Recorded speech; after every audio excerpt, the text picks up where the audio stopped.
Di tengah kekacauan perang dan pengkhianatan, dua sahabat masa kecil dipaksa memilih jalan yang berbeda.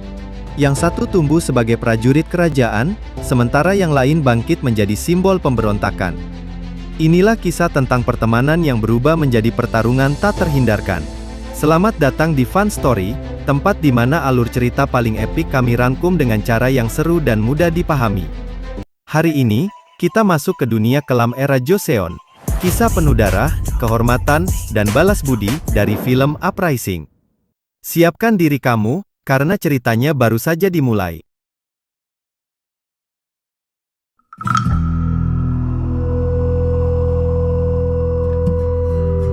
Di bawah langit yang muram, seorang anak laki-laki terlahir dan hidup dalam belenggu perbudakan. Dunia pertama yang dia saksikan adalah dunia yang keras. Setiap napas dan keringat adalah milik tuannya, bukan milik diri sendiri. Kenangan paling awal yang terukir dalam benak adalah bayangan sang ayah, digantung di pohon belakang rumah atas perintah raja yang kejam. Mata kecil nan polos harusnya melihat keindahan, justru menyaksikan kengerian dan ketidakadilan yang tidak termaafkan. Dia tumbuh menjadi seorang pria dengan kemampuan seni pedang ikut tumbuh berkembang, bahkan melampaui siapapun yang pernah ia temui. Setiap ayunan pedangnya adalah tarian mematikan, presisi yang menakutkan.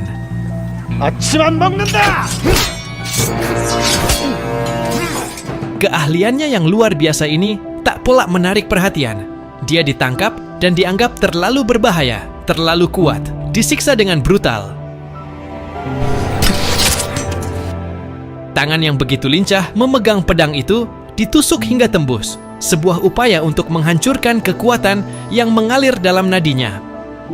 Rasa sakit yang dirasakan hanya menyulut api dendam dalam diri. Dari luka tubuh yang tersiksa, ia mencoba bangkit, bukan lagi sebagai budak, bukan lagi sekedar seorang prajurit. Kini dia adalah sosok bayangan kemarahan, sebuah badai yang akan menghantam siapapun yang bertanggung jawab atas penderitaan dan kehilangan yang telah ia alami. Langkahnya kini hanya memiliki satu tujuan, yaitu untuk balas dendam.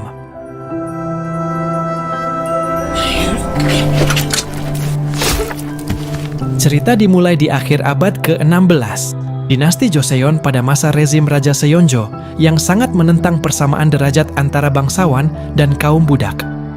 Sang raja tidak segan untuk menghabisi kelompok yang menentang aturannya, seperti yang terjadi di wilayah Daedonghe. Penduduk Daedonghe membuat sebuah organisasi di mana semua orang setara atau memiliki derajat yang sama, yang hal itu membuat mereka semua dianggap sebagai pengkhianat raja. Mereka kemudian dilenyapkan oleh pasukan kerajaan tanpa terkecuali.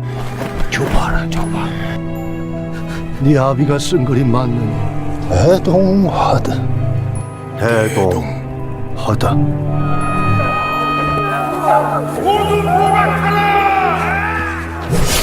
Di sisi lain, ada seorang anak bernama Cheon-yong yang dipaksa menjadi seorang budak karena ibunya juga adalah mantan budak dari Wakil Menteri Pertahanan Joseon.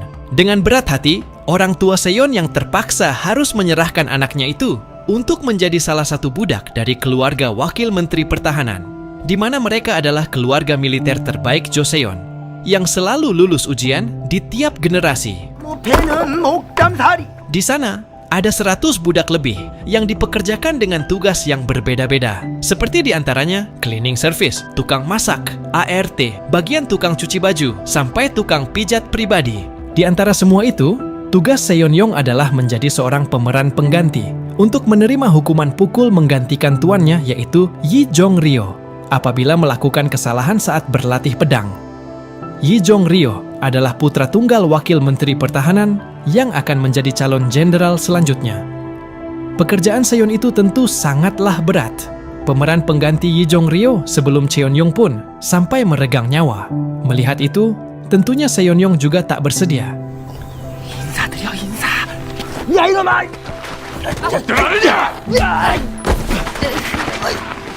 Dia pun berupaya untuk kabur, namun bisa ditahan oleh pengawal yang telah membawanya. Cheon pun hanya bisa menahan rasa sakitnya pukulan, dan entah sampai kapan nasib malang itu akan berakhir. Di malam harinya, anak yang sebelumnya meregang nyawa kini telah meninggal. Ayah dan ibunya, yang juga merupakan budak, tak bisa berbuat apa-apa. Mereka hanya bisa merelakan kepergian anaknya. Tak lama kemudian, Lee Jong-ryo menemui Seon-yong sambil membawa makanan. Makanan itu pun langsung dimakannya dengan lahap. Itulah awal mula perkenalan di antara dua sahabat yang akan tumbuh bersama dengan nasib dan latar belakang yang berbeda. Setelah menghabiskan makanannya, Seon memutuskan untuk kabur dan kembali menemui ayahnya. Namun, hanya kenyataan pahit yang dia dapatkan. Dengan kedua matanya, dia melihat langsung ayahnya telah dibuat meninggal di belakang rumah karena sering menentang keputusan kerajaan. Tak lama kemudian, Seon-yong yang kabur ditemukan oleh Gwang Yi, pemburu budak yang bekerja pada Wakil Menteri Pertahanan. Seon-yong kembali dibawa untuk melanjutkan pekerjaannya di rumah Wakil Menteri. Kemudian, di malam harinya, Seon mengajak Jong untuk berlatih kembali. Sebelumnya, secara diam-diam di saat Seon menjadi pemeran pengganti, dia mempelajari gerakan pelatih Jong dan mengajarinya bagaimana cara menahan serangan dari sang pelatih. 잘하네. 네 스승은 공격은 뻔해. Ayah Jong mengetahui dan memperhatikan mereka berdua secara diam-diam. Dan hasil dari latihannya bersama Seon, Jong-ryo menunjukkan perkembangan yang begitu pesat. Keesokan harinya, Jong menemui Seon dan memberi perintah bahwa mulai besok Seon akan menjadi pelatihnya.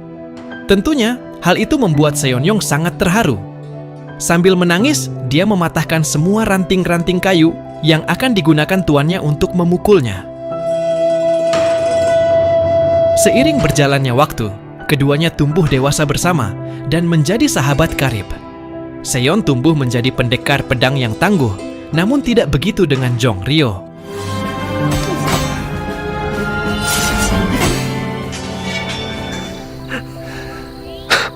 Kemudian, tibalah saatnya di mana tuan muda Jong-ryo harus mengikuti ujian masuk militer.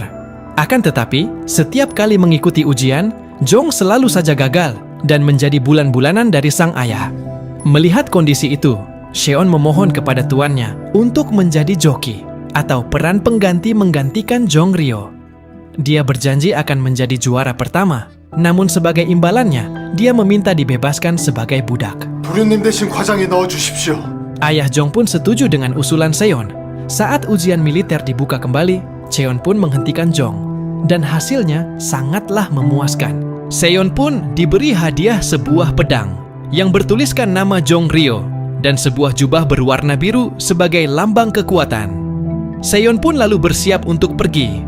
Setelah itu, Jong-ryo pun menagih janji kepada ayahnya untuk membebaskan Seon. Namun nyatanya, sang ayah malah ingkar janji yang membuat mereka berdebat. 쥐하자마자 첫 임직이 선한 것과 어울리더니 Ayah Jong lalu menampar wajah Jong karena Jong berani sama orang tua. Di saat Seon akan pergi, ayah Jong memerintahkan kembali Gwang Yi untuk menangkapnya. Kemudian, Jong-ryo menemui Seon yang tengah sembunyi dari kejaran Gwang Yi. Di saat itu, Seon marah kepada Jong karena dia tidak membawa surat pembebasan budaknya. Sambil memberikan pedang miliknya, Jong menangis di hadapan Seon yang kemudian meminta Seon agar pergi sejauh mungkin. Jong berpesan agar Seon tidak sampai tertangkap oleh Gwang Yi. Sikap Jong itu pun membuat Seon akhirnya tahu bahwa sahabatnya itu sangat telah tulus membantunya. Namun dia gagal untuk membujuk ayahnya yang telah berjanji memberi kebebasan kepada Seon.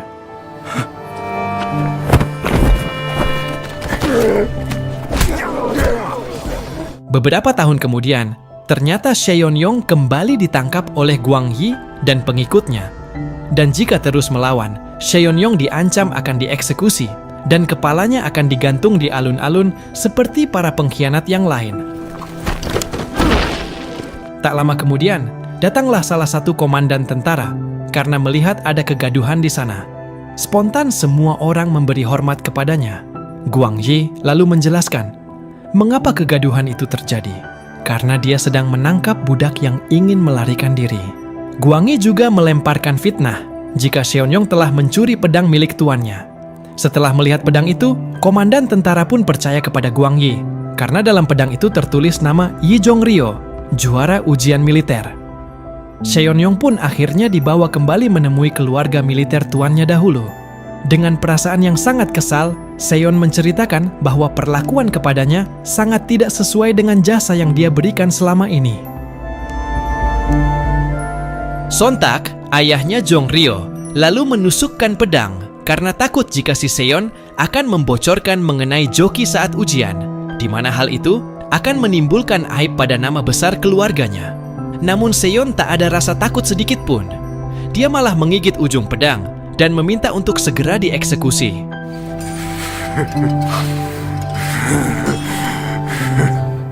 Beruntungnya Jong-ryo bisa membujuk sang ayah, sehingga nyawa Seon pun selamat.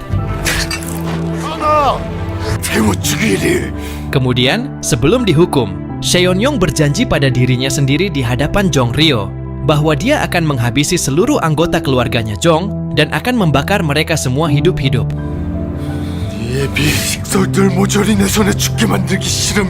Karena ketakutan dengan perkataan Seon, Jong pun terpaksa melukai salah satu tangan Seon agar tak bisa menggunakan pedangnya.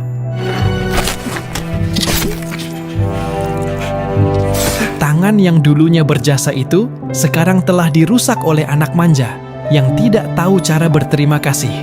Anjing banget tuh orang. Tidak ada bedanya dengan seonggok daging busuk di tumpukan sampah.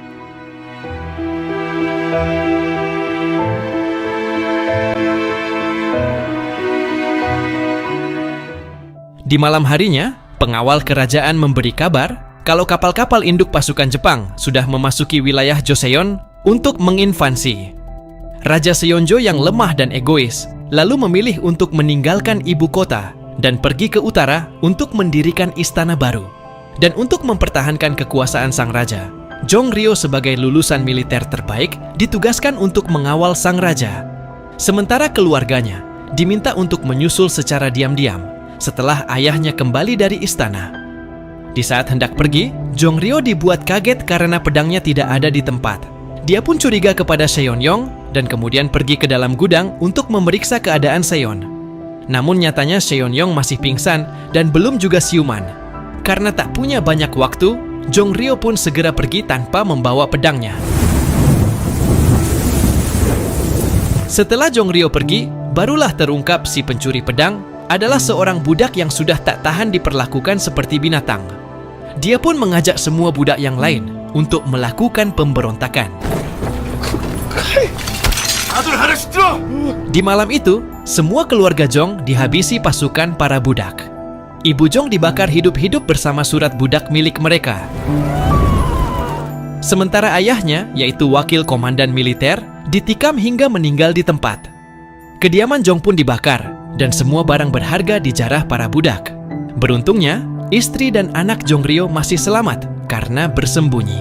Sementara itu, Seon yang tadi masih pingsan, terbangun dan bisa segera melarikan diri sebelum dia dilahap api.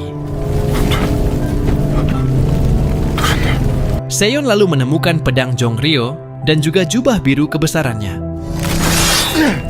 Setelah itu, dia bertemu dengan istri dan anak Jong-ryo yang langsung ketakutan melihat Seon. Istri Jong bilang, kutukan yang Seon ungkapkan kini terwujud.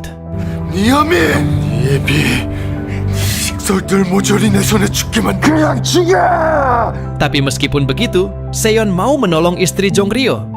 Namun ternyata, istri Jong-ryo malah masuk ke dalam kobaran api sambil menggendong anaknya.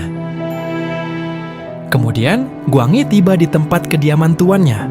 Dia melihat Seon pergi dengan menggunakan kuda yang telah dia curi. Hal itu membuat Gwang Yi berpikir jika ini semua adalah perbuatan Seon.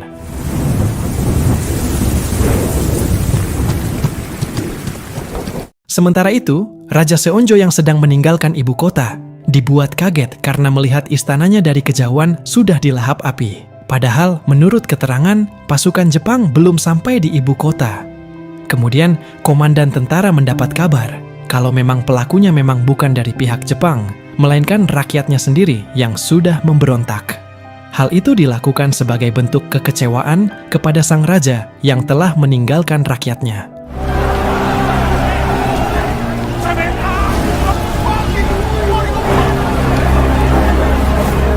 Di sisi lain, Seonryong dikenal sebagai perwira militer oleh seorang bangsawan ahli strategi karena jubah dan pedang yang dia pakai.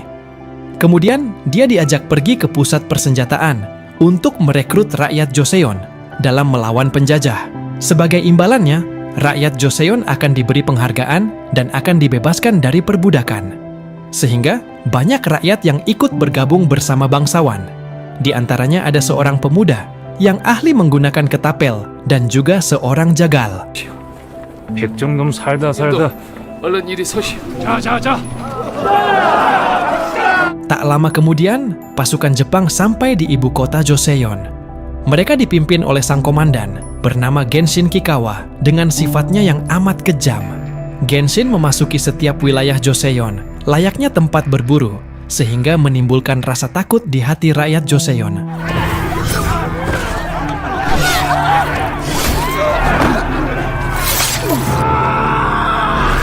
Kemudian, salah satu dukun wanita yang dia tangkap mengutuk Genshin dengan mengatakan dia akan koid dengan menusukkan pedangnya tepat di lehernya sendiri sebelum akhirnya sang dukun dieksekusi. Sementara itu, Raja Seonjo dan para pengawalnya sudah sampai di perbatasan. Mereka sedang mempersiapkan perahu dan hendak pergi dengan menyeberangi sungai. Kemudian, tiba-tiba rakyat Joseon melakukan pemberontakan. Mereka menyerang sang raja yang berniat kabur dan meninggalkan rakyatnya yang tengah menderita atas penjajahan yang dilakukan Jepang. Bentrokan pun akhirnya tak dapat dihindarkan. Jongryeo yang berada di pihak raja terpaksa harus menghabisi rakyat Joseon yang berupaya menyerang raja. Tak lama kemudian, Guang Yi tiba di sana. Dia sengaja menyusul Jongryeo untuk memberi informasi bahwa para budak telah membakar rumahnya dan semua keluarganya tak ada yang selamat. Selain itu, dia juga melihat Seon pergi menggunakan kuda curian dengan mengenakan jubah birunya. Mendengar hal itu, Jongryeo pun berubah sikap menjadi pembunuh berdarah dingin yang mengamuk sejadi-jadinya, menghabisi rakyat Joseon yang tak bersalah.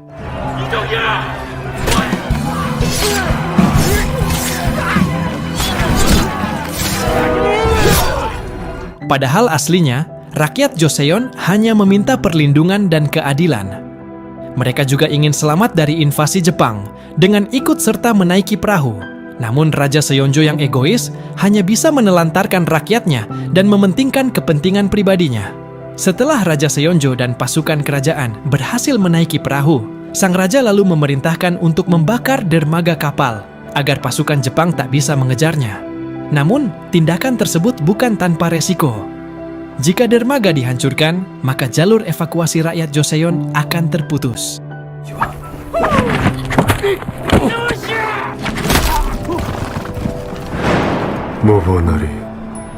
Di lain sisi, Seonryong berjuang demi membela tanah airnya. Ia dan pasukan Joseon yang dibentuknya bersatu padu untuk melawan penjajah. 장전하는 틈을 노린다.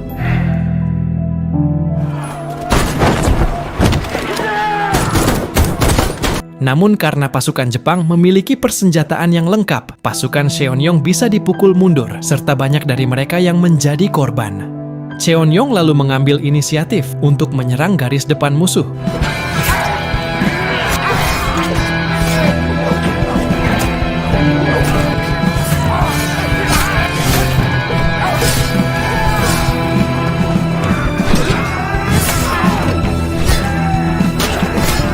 Dengan kemampuan pedangnya, Seon mampu menembus pertahanan pasukan Jepang hingga bertatapan langsung dengan komandan tertinggi mereka, yaitu Genshin Kikawa.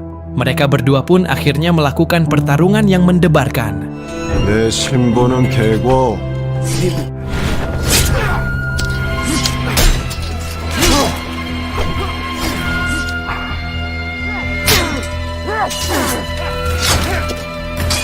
Dengan jurus-jurus pedangnya, akhirnya Seon mampu melukai Genshin pada bagian wajah, sehingga hal itu membuat Genshin mengakui kemampuan pedang Seon.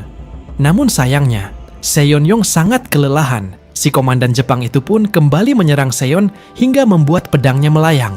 Seon lalu mengejar pedangnya yang jatuh ke jurang, namun sesaat sebelum terjatuh, Seon berhasil menebas Genshin hingga memotong tanduk baju zirah kehormatannya. Singkat cerita, 7 tahun telah berlalu sejak perperangan melawan Jepang dimulai. Penjajah Jepang pun sudah menyerah berkat kegigihan dan perjuangan rakyat Joseon. Namun, meskipun begitu, dampak dari peperangan terasa begitu menyakitkan. Ibu kota Joseon menjadi seperti kota mati yang ditinggalkan rakyatnya. Mereka yang tersisa di sana hidup menderita, bahkan di antaranya ada yang memakan tubuh tetangganya yang sudah meninggal demi bertahan hidup. 시체 다리 하나만 떼주고 가시오. Di sisi lain, Cheonyong tinggal di kampung milisi Suncheon bersama dengan penduduk Joseon yang berjuang bersama dengannya. Di antaranya ada yang namanya Byum-dong, seorang ibu-ibu pejuang yang bersenjatakan sebuah tongkat. Satu lagi, ada seorang jenderal yang berpihak dan berjuang bersama dengan rakyat Joseon yang bernama Jenderal Kim Jae-ryong. Karena perang telah berakhir, beberapa warga yang berada di sana memutuskan untuk pulang kampung halaman, dan sebagian lagi masih di sana. Beberapa waktu kemudian, bangsawan ahli strategi datang memberi kabar jika tentara Jepang yang masih tersisa kini menyamar menjadi warga lokal. Mereka sedang mencari kesempatan untuk kembali pulang ke kampung halamannya. Di malam harinya, Byum-dong menagih janji kepada sang jenderal tentang penghargaan bagi rakyat yang berperang untuk bebas dari perbudakan. Sang jenderal memang sudah mempunyai rencana untuk segera menemui Raja Seonjo untuk mendiskusikan tentang hal itu. Di sisi lain, Raja Seonjo yang sudah kembali ke ibu kota malah mementingkan ambisi egoisnya, yaitu rekonstruksi istana, dibandingkan dengan memperhatikan rakyatnya. Salah satu penasihatnya sudah mengingatkan tentang kondisi rakyatnya saat ini. Dengan kondisi kelaparan, mereka tidak akan bisa membangun istana. Penasihat juga menyarankan membangun lembaga pahlawan negara untuk menghargai jasa-jasa rakyatnya dan membebaskan budak yang telah berjuang. Namun, jawaban raja itu tentu saja sangat berlawanan arah dari permintaan si penasehat. 설치하거라. 누가 설치하지 말랬느냐? 어나, 경복궁 재건 역시 미룰 일이 아니니. Di keesokan harinya, pasukan tentara Jepang yang hendak kabur dari Korea berhasil ditemukan berkat informasi dari bangsawan ahli strategi. Tanpa pikir panjang, mereka pun akhirnya berperang.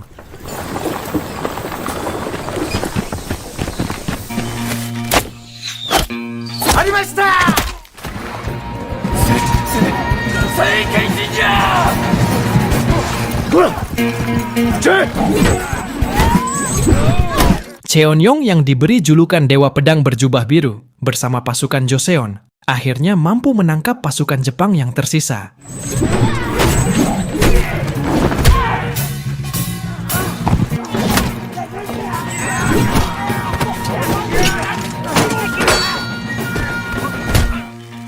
Cheonyong juga kembali bisa bereuni, menegangkan dengan Komandan Genshin Kikawa setelah 7 tahun tak bertemu. Mereka kembali beradu pedang untuk menentukan siapa yang terkuat.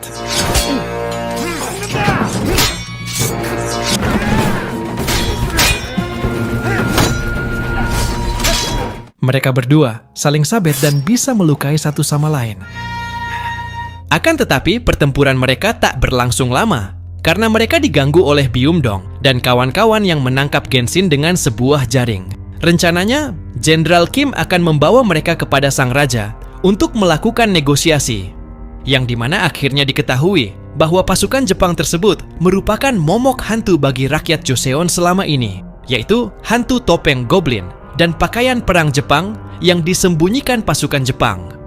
Mereka memotong banyak hidung rakyat Joseon atas perintah pemimpin tertinggi mereka, Hideyoshi Toyotomi, sebagai bukti kejayaan pasukan Jepang dalam menginvasi wilayah jajahannya. Di keesokan paginya, saat di perjalanan, mereka melihat pemandangan yang begitu kontras, di mana banyak rakyat terlantar dan kelaparan. Sementara di balik tembok, mereka melihat pejabat wali kota Joengjo sedang berpesta dengan makanan yang mewah. Byum-dong sudah tak tahan melihat kenyataan yang pahit tersebut. Namun demikian, Jenderal Kim akan melaporkan pejabat wali kota Joengjo untuk segera dipecat. 부회한 청준 목사를 둘 다 똑같이 괴기다 이 말이요? Tapi bagi Byum-dong, hal itu tidaklah cukup. 외놈들하고 붙어먹은 가서 모가지를 쑤셔부려도 시원찮을 판국인데 이것도 나라라고. Dia kemudian memutuskan untuk membuat perhitungan dengan caranya sendiri. Bumdong bersama orang-orang yang mengikutinya menyergap kediaman wali kota Jungjo yang di dalamnya tidak ada pengawalan sama sekali. Mereka lalu menjarah makanan untuk dibagi kepada rakyat. Dan kemudian Byumdong menghukum sang wali kota.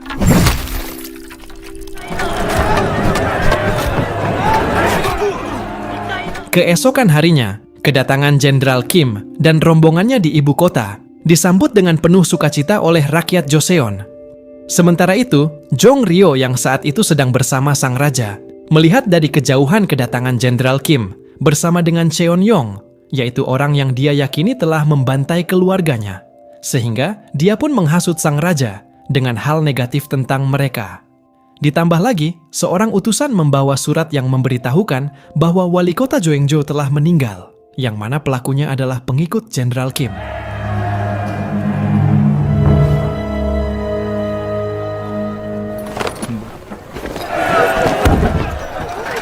Beberapa waktu kemudian, Jenderal Kim berniat menemui sang raja tanpa didampingi siapapun, dengan membawa tawanan pasukan Jepang sebagai cara bernegosiasi. Namun Jenderal Kim malah dituduh sebagai pengkhianat dan pasukan kerajaan menyergapnya. 영모를 위한 김자령을 포박하라!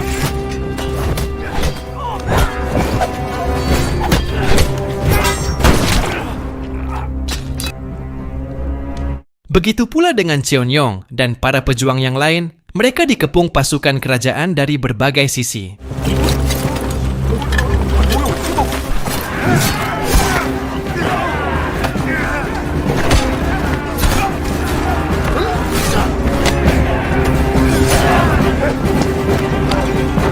Setelah dapat dilumpuhkan dan tertangkap, Jenderal Kim kemudian memaksa untuk bertemu dengan sang raja. Namun, nasib buruk malah berpihak kepada Jenderal Kim. 궁과 함께 불타 무너졌소이까? 끌 방도가 없으니 입을 다물었소. 불이 나. Di sisi lain, teman-teman Cheon-yong banyak yang meninggal dan tertangkap karena kekurangan pasukan. Untungnya, Cheon-yong bisa kabur dari tempat itu. Kemudian, di saat kepala Jenderal Kim digantung di alun-alun, Cheon-yong yang sedang menyamar menyaksikan Jong-ryo berada di sana. Dia yakin jika Jong-ryo berada di pihak sang raja.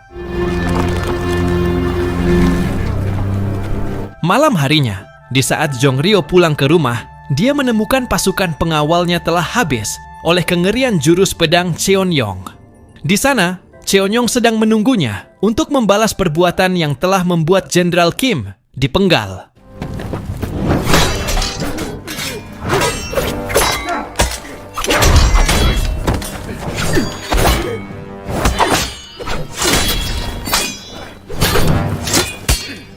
Kedua sahabat itu kini menjadi musuh di ajang balas dendam. Cheon-yong berkeyakinan bahwa Jong-ryo telah mendukung Raja Seonjo yang sangat lalim dan menghukum Jenderal Kim yang sangat berjasa bagi negara.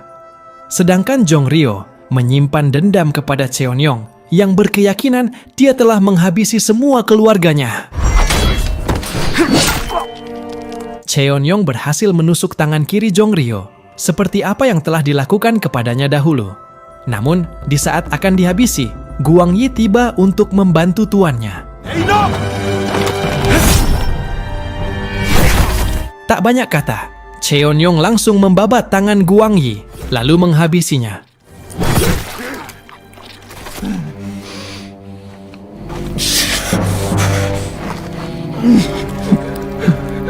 Cheon-yong harus pergi secepatnya karena pasukan pengawal kerajaan telah tiba di sana.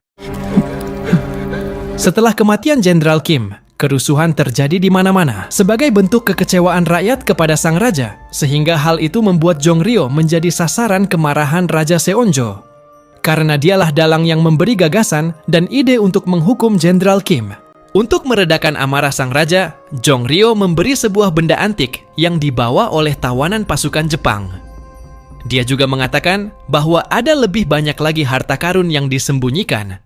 Sehingga Jong-ryo meminta pasukan Jepang yang ditahan agar dijadikan sebagai pasukan pencari harta karun di bawah komandonya.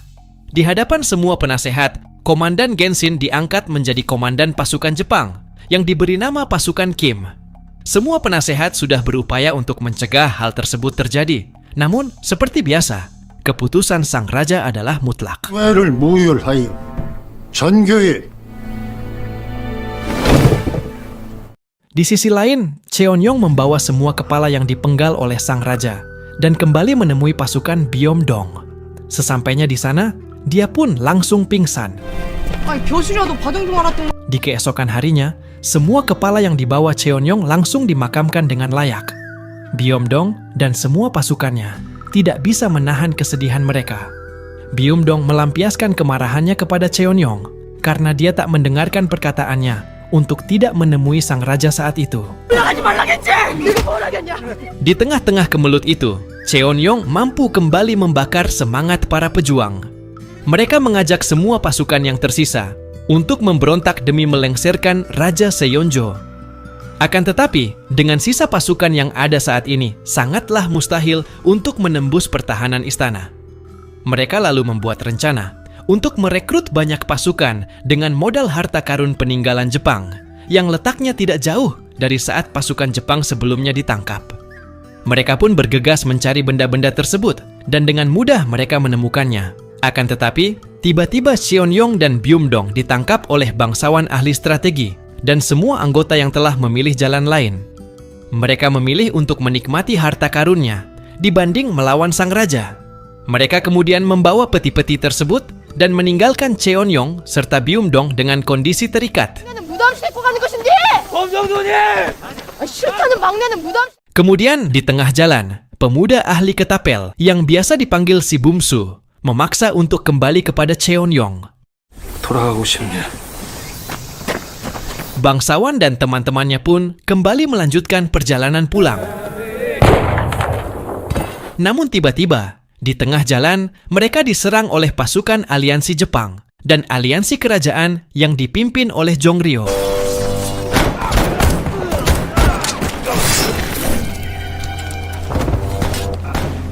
Dari kejauhan si Bumsu melihat mereka dan segera berlari menemui Cheonyong dan Bimdong. Dia pun menceritakan semuanya kepada mereka berdua. Jongryeo dan pasukannya membawa semua peti harta karun itu ke tepian pantai untuk dibawa oleh kapal kerajaan.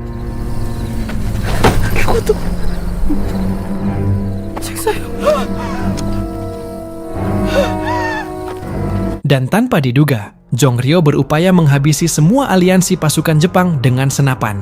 Karena bagaimanapun juga, mereka telah membuat rakyat Joseon menderita.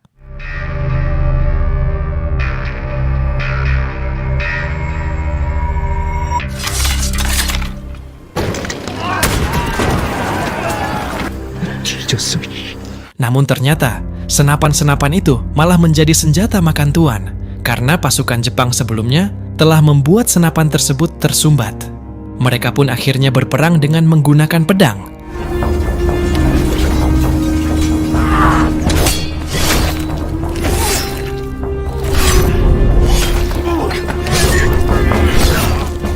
Komandan Genshin Kikawa kembali mengenakan pakaian perangnya yang disimpan di dalam salah satu peti harta karun. Setelah beberapa lama, semua pasukan Korea habis dan tinggal Jongryeo seorang diri. Jongryeo berhadapan langsung dengan Komandan Genshin.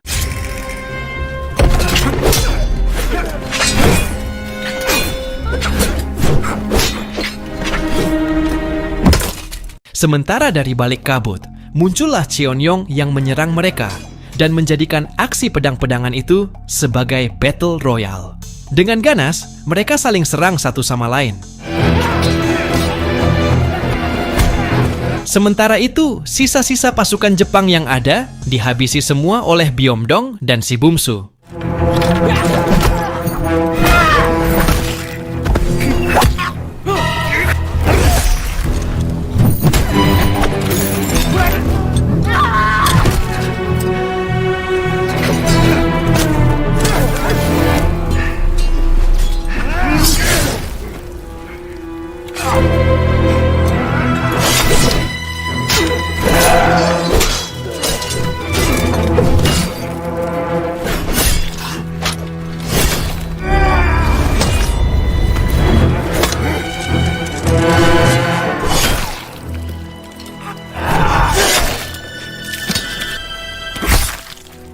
Beruntungnya, dia bisa membuat Komandan Genshin kehilangan kedua tangannya dan membuatnya pergi ke dunia lain dengan pedang si komandan itu sendiri, sesuai dengan kutukan dari dukun wanita alias si dukun merah. Dan film pun berakhir